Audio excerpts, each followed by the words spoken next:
So we'll go ahead and get started. Welcome. Thank you so much, everyone, for joining. My name is Nicole Stevenson. I'm the marketing manager here at CharTec. I'm the one that's been sending you all those email invitations. This morning we have, or afternoon, if you're on the East Coast, we have Dan Martin speaking to us about some operational wisdom for you. Dan has been in the channel for a really long time, probably more than 25 years or so, and he's a complete force. So I'm very excited to have him and his wisdom to share with you all. So go ahead and take it away, Dan. Alrighty, folks. Well, thank you again very much for being here. Looking forward to hopefully giving you guys something that you'll be able to go home and make some changes in your own organization. So, um, as Nicole said, my name's Dan Martin. I've had an MSP for quite some time. Exited that about 7, 8 years ago. And have really focused on operations in both in my own MSP as well as with the MSPs that I work with around the country. So today, we're talking about or the ITIL Lite. So you may be familiar with ITIL. Is the IT infrastructure library. There's a whole bunch of different methodologies that are all around how do we perform service. And one of the things that we find, these are just some of the big ones that are out here. Um, you know, the problem that we have is that they get complicated. So if you start really digging into ITIL or ISO 20,000, there's tons and tons of things that you have to do. And so in my own operation, I found that while all of this was good, I'm not big enough to have all of these separate processes defined in the way that they are defined in each of these. I will call out one, which is YASM, which you might not be familiar with. That's actually one of my favorite ones, and that stands for yet another service methodology. And I've done a lot of stuff and looking at some of the resources that they have available. We definitely recommend look at yasm.com. They do have some really good things that you can download for some of your service methodologies. But we're not going to be digging into each of these methodologies. We really want to look at just what can we leverage. What are some of the important things that I've gleaned that we want to be able to leverage in our MSP. So everyone in an MSP, you're going to have some kind of some PSA. I'm going to be speaking to kind of the ConnectWise terminology, but it's really applicable to any of them that you're using. And also, yeah, as Nicole was just saying there, thanks for reminding. If you have any questions, go ahead and just raise your hand. Or do the little raise hand thing there so that we can answer any questions for you. Feel free to ask questions, and we can do this as efficiently as possible. So I'm going to break this into some of the main boards that you need to have, and these are going to be tying uh, into kind of the ITIL methodology and terminology, which I'll be showing. So recommend that the very first thing that we have is a triage board. So all of our user initiated tickets, you can call it whatever you want. Some people call it dispatch, some people call it triage, but some kind of a board where everything goes to start with. And so if it's coming in from email, coming in from a portal, any of those other things are going to hit the triage board, because the first thing that we need to do in triage is to understand what is the type of ticket that it is. And these are some of the main classifications that you have in ITIL. Is going to be events, events and alerts. So an event is really just something that happens, and it's informational. So that could be something coming from LionGuard or from any other system that says, we did a disk cleanup. That's an informational piece. You don't take any action on it.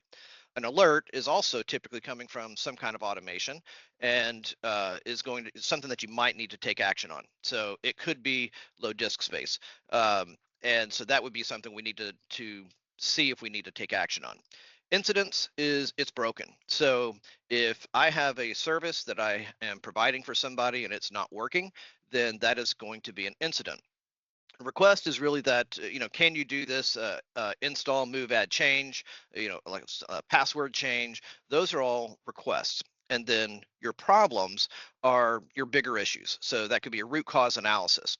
Uh, so I want to kind of show you how this works and why. Now, I do understand they actually just told me a few minutes ago. It's kind of hard to read this, but don't worry, you can get a copy of this, and we'll kind of talk through it. So as I mentioned, an event is something going that's just happens. That alert example on this is, we have a low disk space on an Exchange server. So we have a on-prem Exchange server. So we need to take a look at it. And so hopefully we're taking action on it, but sometimes we maybe didn't take action quickly enough. And so um, if we don't, now we're going to start getting calls coming into our help desk that says, hey, I can't send an email. So our dispatch person who is wearing that hat, if you don't have a dedicated dispatcher, someone is going to be taking those inbound tickets and recognizing that, hey, it's not just one person, we have multiple people. So if I have multiple people who are not able to send and receive email, that might be tied into a problem. And so, so our incident was I can't send an email, but then our problem is that we actually ran out of disk space. So uh, let's say that we go ahead, we do an emergency cleanup, we restart the Exchange services, and we are now back online. So we have resolved those incidents because now everybody is able to send and receive email. But we still have a bigger problem, which is we don't have enough disk space. So we may need to expand an array, add another drive, all those kinds of things to resolve it. And then, as I mentioned, our request would be something like, adding add a new user, add a new mailbox, those kinds of things. So, why do we care about breaking these out in this way? So, there's a couple reasons. One is on the kind of the little title slide, if you saw that, I'm kind of a freak about metrics and the numbers. And one of the things that we're looking at is, take our most common one of average response time and average resolution time. So your average response time should be the same on all of your tickets. So for my, I'm typically looking at, I want it to be 12 minutes or less, and I'm going to have my threshold is going to be at 15 minutes. I want all tickets to be responded to within 15 minutes. So and that goal being 12. So, because I don't know until I've looked at the ticket whether it is an incident or a problem or a request. So I need to treat all of them as if it's an emergency until we know otherwise. So the other thing, one of those metrics of let's take our resolution time. We can make the argument that 99% of all incidents should be able to be resolved in under an hour, and also most incidents should be able to be resolved by a level one tech. Uh, and so once we have that kind of that knowledge, now we can start managing to our, if you want to say, our lowest common denominator of level one techs. Uh, our requests are often can be handled by by a level one, but oftentimes needs some assistance from level two. And problems are almost always going to be level three, with maybe leveraging level two to be able to handle those tickets, but they're getting guidance from level three. So I basically would have a maybe a team lead for tier one who is controlling or owning kind of the incidents, tier two owning requests, tier three owning problems. Um, on our alerts, that is typically going to be somewhere in the that tier two area. All right, so if hopefully this is all making sense. It's kind of hard when I don't get I can't see people's eyes to get the figure out if everybody is following along or not. Um, but some of those other metrics on an incident, I said that we should be able to resolve most tickets in under an hour. So my resolution time on that is really important. However, I don't really have control over most of my requests. Now, a password reset, yes, that should be able to be resolved in under 15 minutes, obviously. But if they're requesting a new workstation or they have a request for some other kinds of things, there's more back and forth with the customer oftentimes, and so I don't have the control over the resolution time. And problems are very similar. Those could be, those might be an hour, those could, be a month to resolve some of these problems. So when I'm looking at my my SLA numbers, especially if I'm publishing those, giving those to customers, I'm focusing that based on incidents. So that's one of the reasons why you want that to be broken out. Is now your workflows would be different on the incident board than you would have on the request. How long you're going to let a ticket sit is going to be very different on incidents versus requests. And so it makes all of that much easier if you're breaking that out.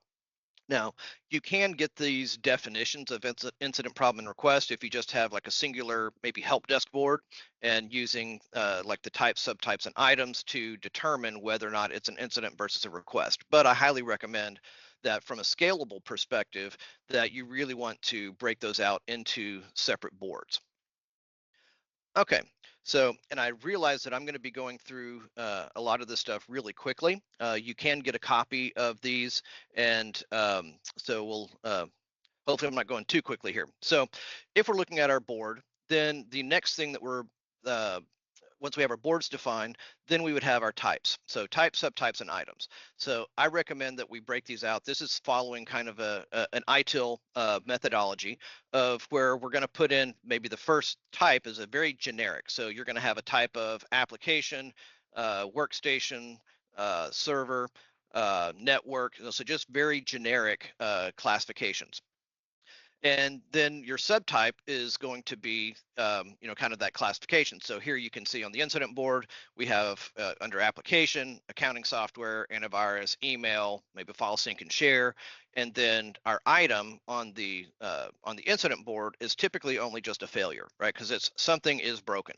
So this is going to help us if somebody is asking for a password change, then and we accidentally put it on the incident board, we don't have an item that's going to fit. So it's kind of a nudge that we might be on the wrong service board if our types and our I'm sorry, our items don't fit what we're trying to do. So uh, you can see on the second one there on the request board, we have our items are change, install, password, or remove. So this is really important that we also don't put too much detail. So like in this case, we do have Office Suite or OneDrive in this particular example, but I recommend against having specific um, names of applications, for instance, in the type, subtype, and item because they're very, very difficult to manage.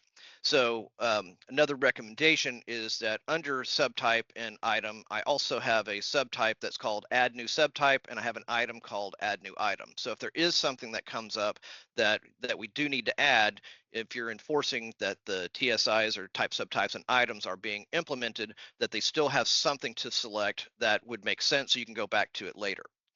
Uh, so where you would want to track the specific application that you're dealing with would be under a configuration item. So if the accounting software that you're using is QuickBooks, then you would have a configuration for QuickBooks that would be tied back to a vendor record of Intuit. And you do that for each of your primary line of business applications. And in that config, you can have for that client maybe their account numbers or things that they need. What do you need to do for them to be able to get support? So this is going to really clean up the way that you're managing your ticket flow and makes it much easier um, to do things like if I have any line of business subtypes that do not have an attached configuration, you can now find those kinds of that kind of information. It's going to make it much easier for you as you're going. All right. So the next thing that I want to mention here, so we've talked about boards briefly. On those boards, we have for our tickets, we have our types and our subtypes. And the next thing that is really critical is our work roles and work types. And this is one thing that I find um, very is almost always done incorrectly, using kind of defaults out of ConnectWise. And because when you're first getting implemented, you may not know why we care about some of these things, and especially the higher up the food chain that you go, it's really important. So I'm not sure how many of you are a business owner or maybe a service manager. I'm going to say let's say I'm going to take a service manager. How much of your role is actually service management? So you want to think about the work role being what hat are you wearing right now? So I could be a service manager and then I'm covering for dispatcher. So now my work role that I'm doing while I'm covering dispatch is going to be dispatcher service coordination. Um, if I'm helping out a level one tech on something, now the hat that I'm wearing is level one or whatever you're calling them. There's some people call them technicians, level one, IT support tech, whatever. But the point is that you want to make sure that you're getting those levels that you have for each of those techs, because your level three techs or your higher end level twos, or if you happen to have like a level four, um, those those people are often overwhelmed, and so we're usually thinking, hey, I need another level three because my level three can't do, they're, I don't have enough capacity for them. But if we start to really get into tracking the role that they're playing, how much of that is actually tier three work? As MSPs, your typical MSP actually has very little level three work that we're doing. Most of it is going to be in the level two that our level threes are doing. So when we're looking at who do we need to hire, now this is where we can run a report and look at, what are my hours by work role to understand, okay, well, this is how much time, how many, full-time equivalents, FTEs, that I'm currently using for each of these different roles. Then we can see, again, by person, where are my people spending their time. And so oftentimes, we might need, maybe the owner doesn't need another tech. You might need an administration or an admin assistant. That might be because you might be doing a lot of admin work uh, that you could have somebody else to help you out with. I'll just make a comment here. uh, these are just some examples and some recommendations. Oftentimes, I would want to break out something like security specialist, and so oftentimes I'll use a specialist and engineer or a senior specialist to delineate whether this is a level one or level two in wearing a particular hat of maybe security. If I have a security practice, if we're doing phones, I want to make sure I know how much time is being spent, by my phone specialist. Um, and then server, network, etc. Uh, a couple others that I'll mention: VCIO and CSA. CSA is a customer service advocate or client service advocate, and that's something that we use at ARC, as well as I've always used in my MSPs, where it's really my coordination between techs and my customers, because engineers are typically not the best people to be having conversations with our customers, and that's where I can leverage a CSA to follow back up on work that was done, follow back up on surveys, those kinds of things. So then after we have a work role, then we have our work type. And one thing that I would recommend is that you do break these out a little bit more than what we're often seeing. So I want to know, is this work, if it's after hours, is it on-site or remote? You may have different pricing for after hours versus regular work. Uh, I also like to delineate emergency after hours. So in my case, after hours might be covered, and so that would be something where I need to schedule something to be done after hours. I may not charge the customer any differently for that. However, I might charge them if I get a phone call that says, "Hey, I've got this issue. I need somebody to fix it now." That might not be covered. That's emergency after hours, and so then that might be, you can see in this case was a two times billing. Uh, Also want to call out admin. So oftentimes we will see where techs, for the time that they can't track, if they're using a daily differential, which I'll talk about in a minute, they're putting in admin.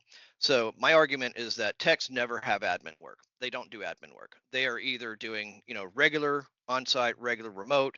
They might be doing training, but they don't do admin work. That's for people who are in the admin department. So for the for like the daily differential or whatever kind of ticket that you would use there, I like to use the lost and wasted time for unaccounted for time. So it makes it very clear that this is not quote admin, because no tech has a problem saying that they had 2 hours of admin work. But if they're having to say they had 2 hours of lost or wasted time, it's a little bit more difficult. So we want to make sure, when we're digging into, well, what time was lost and wasted? Well, I had to update this stuff. We had to do this documentation. Well, that should be a part of the ticket, or maybe it needs to be part of a separate ticket for documentation. Same thing for training. Those should all be in separate tickets.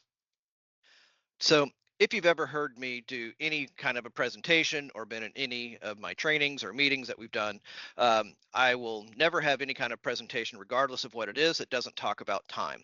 And I think this is really the most important thing. All time needs to be tracked by all people all the time. And where we usually are going to get the most pushback on this is going to be from usually our higher level technicians or higher level engineers. Maybe you as a service manager or you as an owner may not be tracking all of your time. And it's really important because our cost of labor is on every single individual time entry. And who is the most expensive person in your organization? Right, it's, from a technical standpoint, it might be your service manager is your most expensive person. And if, who is it who is going to be dealing with a problem that a customer has? So your biggest customer calls up, and so your tech isn't able to maybe resolve the issue, or they're upset, so now your service manager is dealing with that. And if they're not logging that time, now your largest customer may appear to be much more profitable than they actually are. I can't tell you the number of times that we've seen the sacred cow, customer who, they pay us so much money. When we really start getting into how much time are we actually spending with them, how much of the owner's time goes into play, how much of our, level 3 tech, how much of these other people's time are going into managing those larger customers, they're oftentimes not as profitable as we think. And so I think it's really, really critical, to beat on this one quite a bit. So I like to use a ticket that gets created every day for the daily differential. And this ticket is automatically created. And if I have a larger team, then it would be for each of the departments would have their own daily differential. And so basically, what that's going to do is put in the create a ticket, and the start time of each tech is going to be in that ticket. So you put the start time and the end time. Let's say they start at 8 o'clock, is both at 8. So when they first thing they do in the morning is they open up their daily differential. It's going to be the first thing on their calendar. It's going to be the first thing in their ConnectWise Today or your dashboard of whichever system that you're using, and you're going to go ahead and log a time entry. And so then you would put the start and stop time as the same time. Um, and so if you're using ConnectWise, once you save that with basically 0 hours that are being counted, at the end of the day, when you go to your timesheet, you're going to have all your time that you've tracked against all of your tickets, and then you're going to have a red item in there which has 0 hours. And what you'll do is you'll looking at your timesheet, you grab the total amount of time that was tracked, and that goes into the deduct field. And so this will then allow you to have your end time is when you're leaving. And so now you will have uh, you'll basically have your full 8 hours of time tracked. And so my rule of thumb is that you would not have more than 2 hours of time on a daily differential for any reason. So depending on how you're tracking your lunches, so lunches, breaks would go into your daily differential. um, the any other unaccounted for time would be going against that. Now I'll make a comment here that is one of my favorite products that I like to use, and I don't get any dollars from them or any kickbacks from them. But Nyleer, if you're using Nyleer, then it will actually track all of your time for you automatically. And so that's it's a different presentation. But if you haven't checked out Nyleer and you are a ConnectWise user, I would highly recommend that. And that's Nilear. All right, so I have blown through a whole bunch of stuff really, really quickly. And I wanted to leave a little bit of time here because, again, as I said, this is operations, so we start and stop on time. At least release everybody to make sure that we're not infringing on your time. Uh, but I hope that this has given you some thoughts and some ideas of some of the structure and methodology that will make you more efficient. And I want to go ahead and open it up to see if we have any questions.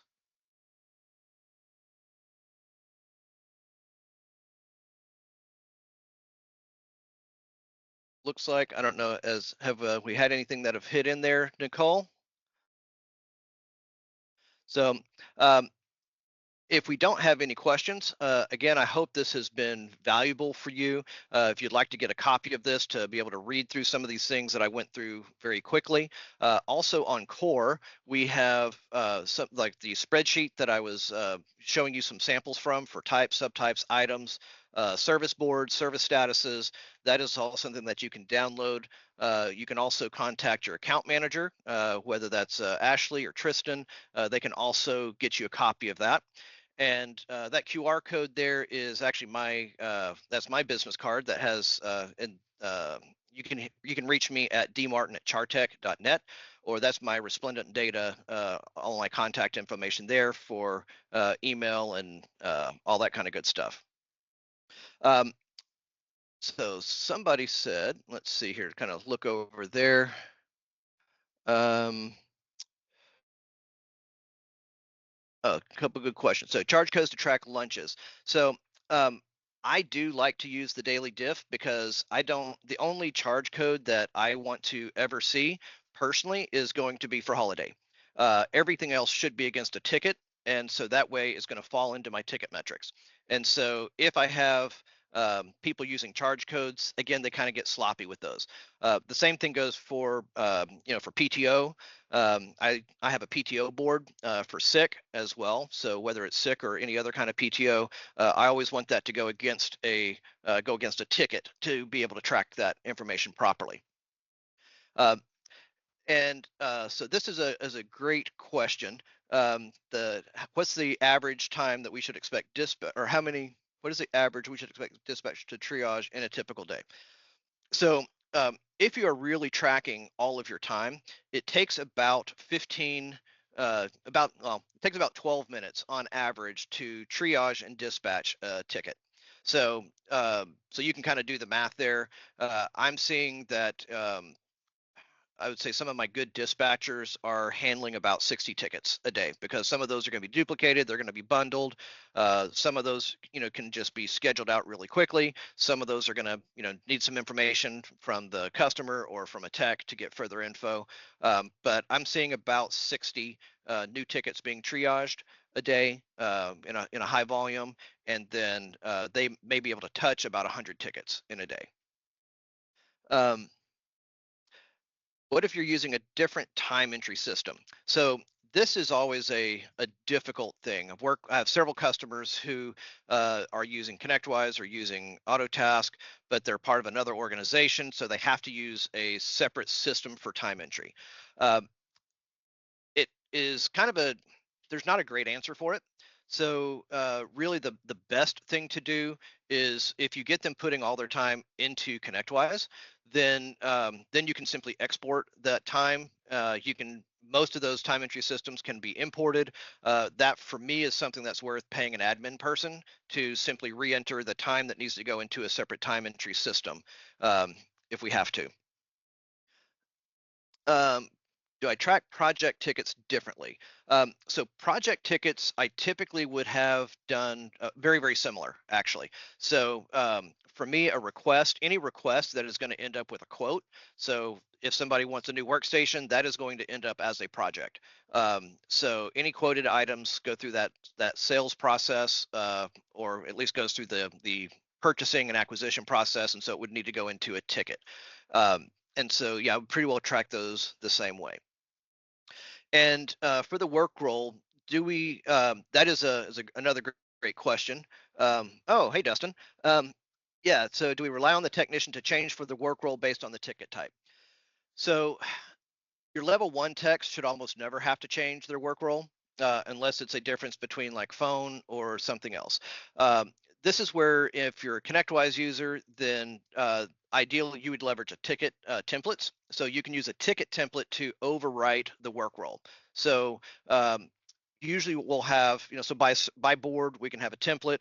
If this is if it's a backup, how much time should it take and what work role should it do? So it can pre-fill your work role as well as your budget of time. And so um, as you start to run your reporting on how much time is being spent by your different work roles and by your different work types, then you can add those types into your ticket templates.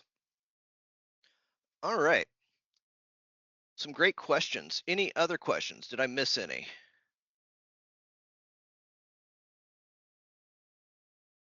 I think I think we got them all. And good. This is another good question.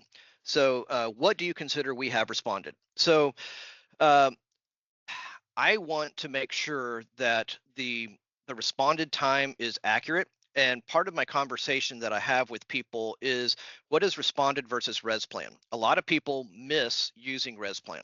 So I want to have communicated directly with the customer, not via an automation, for us to have responded. So if I'm leveraging Nyleer, then my dispatch process is ticket hits the triage, they work on the ticket, they move it to the correct board, they they go ahead and do their assignment, they simply hit the scheduling this now or whatever to send an email to the customer. It's very easy to do that separately in Nyleer, and so that would be my responded time. The more important one for me is actually res plan time. Because if I ask a customer, how long does it take for us to respond to your tickets? They're not thinking about, they got an automation or they got an email or something. Their thought of how long it takes for us to respond to their tickets is how long does it take for us to engage with them. So that's the engineers on the phone with them, they're remoted in, those kinds of things. So that's where I will have my working issue now status is going to be my res plan. So once they're working on it, then it will be that's when that's what I call my customer felt response is my res plan time. So that's one of the keys that I personally like to focus on. um, and so you can yes, so time limits, yes, so I typically will have a 42 minutes is the time that I allow for level one um, on the incident board. So at 42 minutes, which is a random number, but it's the answer to life, the universe, and everything for Douglas Adams fans. uh, I'm going to have dispatch is going to see that they've been working on a ticket for that 42 minutes and is going to nudge them and say, hey, are you going to be finished up in about an hour, or sorry, in the next 10 to 15 minutes? If not, then we would go through our escalation process. So it might be where service management is going to authorize them to continue working on a ticket because maybe it's a learning experience. But if they can't resolve that ticket in 45 minutes, then either they don't know the information that they should. We might have the tickets classified improperly, or we might need that to be escalated to a level two. Yeah, so I have a process, or I have a ticket status called triaged on my incident and request board, and that is going to be my we have responded. And dispatch is not to put it into the triage status if they have not sent the customer an email on that. And yes, the in progress. And by the way, I don't like to use a status of in progress because it's not as clear. Is because I could have a ticket that is not finished, but they're not currently working on it, but it's still in progress. Whereas working issue now is very specific. I am actively working on this issue right now. And by the way, it is 12:30, so anybody who does need to drop off is welcome to. We've officially ended, but I will continue here for questions. All right, so let's see here. Yeah, so in progress or working issue now would only be when they start doing the work.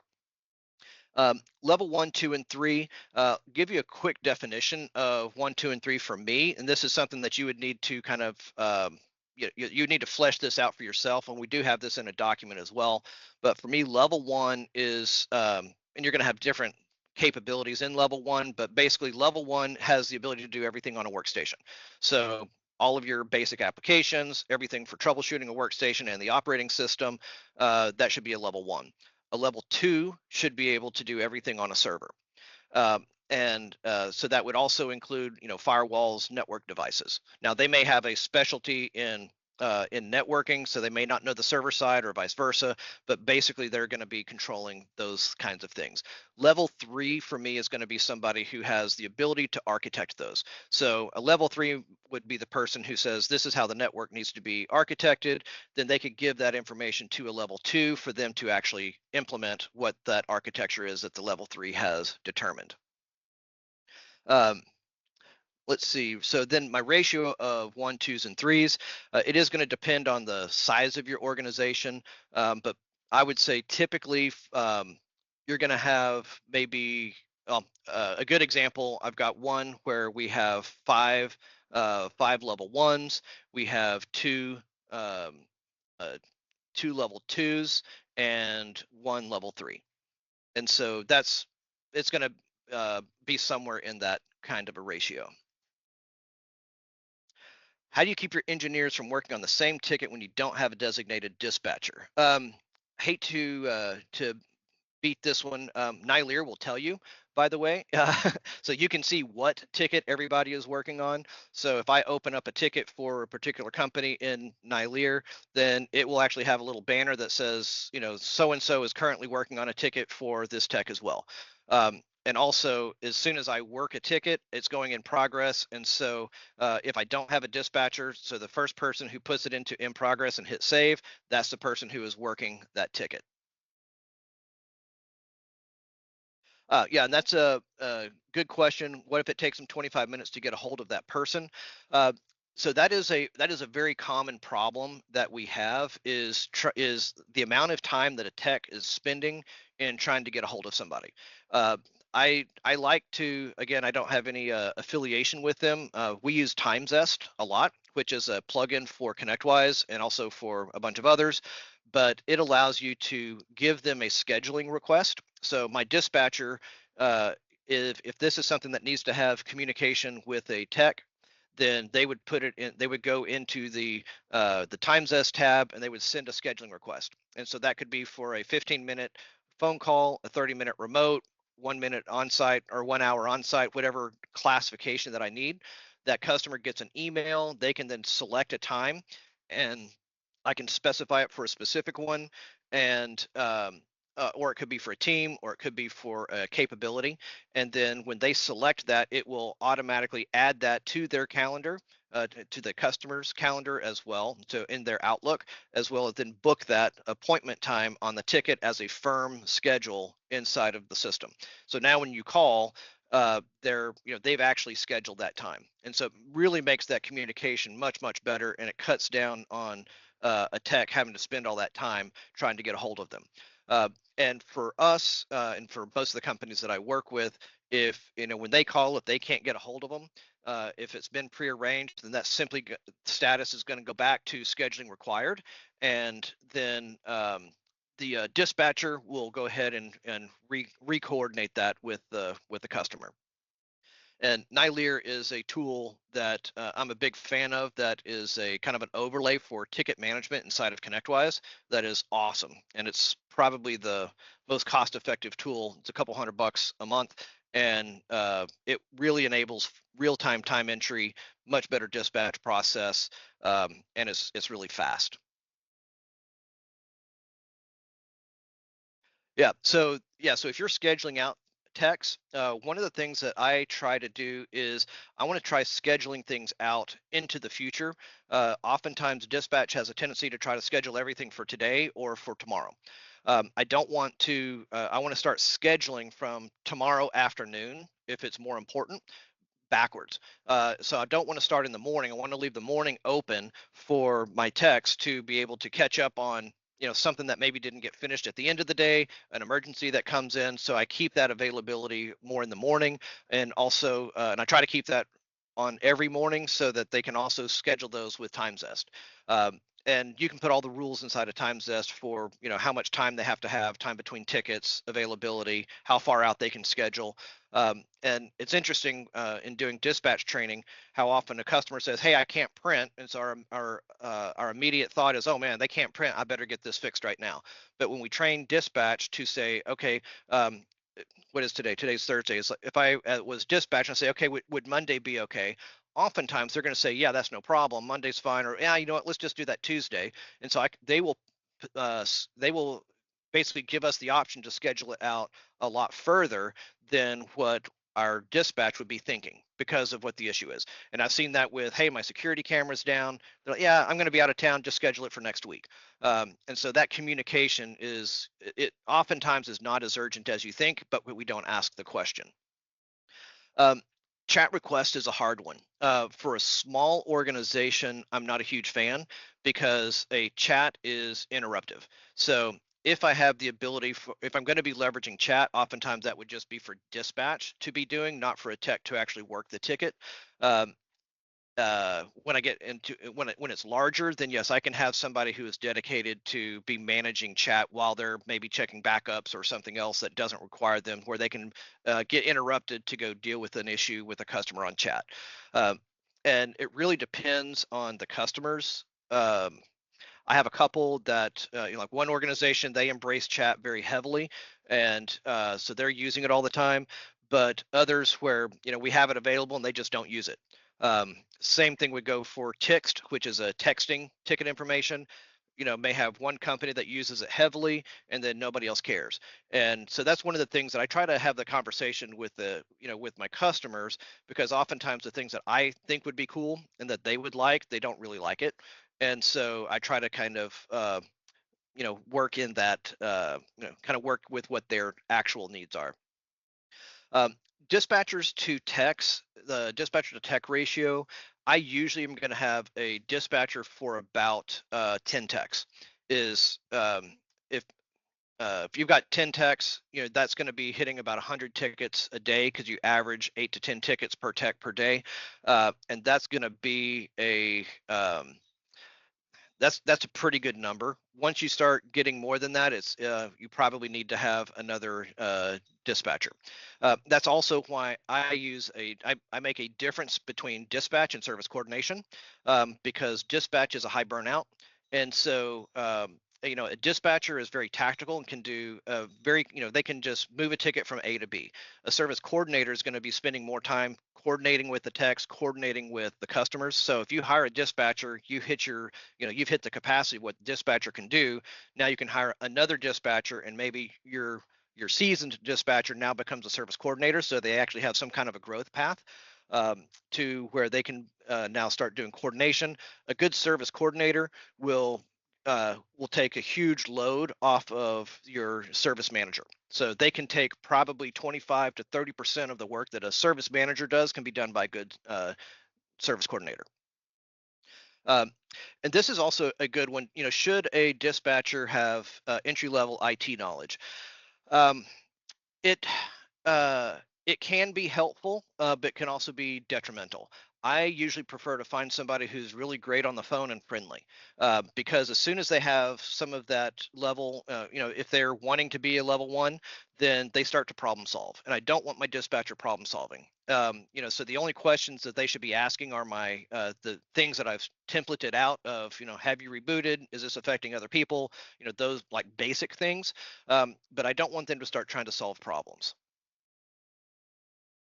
So I find that uh, kind of funny, but I find that bartenders have a tendency to be a great dispatcher, because they're used to dealing in a kind of a male dominated environment, which our IT happens to be. They typically have to be nice because they still want to get a tip, but they also can control, they learn how to control difficult people. So that's I've had a lot of success there. And researching, trying to find him is also fun. So, um, all right. So I know we've gone a little bit longer here. I do want to mention we have a coming up. We have the immersion event in San Diego, which is October. What is that, Nicole? 25th and 6th? So 23rd and 24th. 23rd and 20. Yes, what she said. We also do have, I believe we have one seat left for our Operation Summit, which is really deep diving into what we just scratched the surface on. We have 2 full days in Bakersfield where we dig through the service board statuses, workflows, work roles, work types, defining your levels for your techs, dispatch process, all of those things that we spend a very full 2 days really digging in deep into all of those details. And so you can reach out to membership at chartec.net to get more information on any of those if you are interested.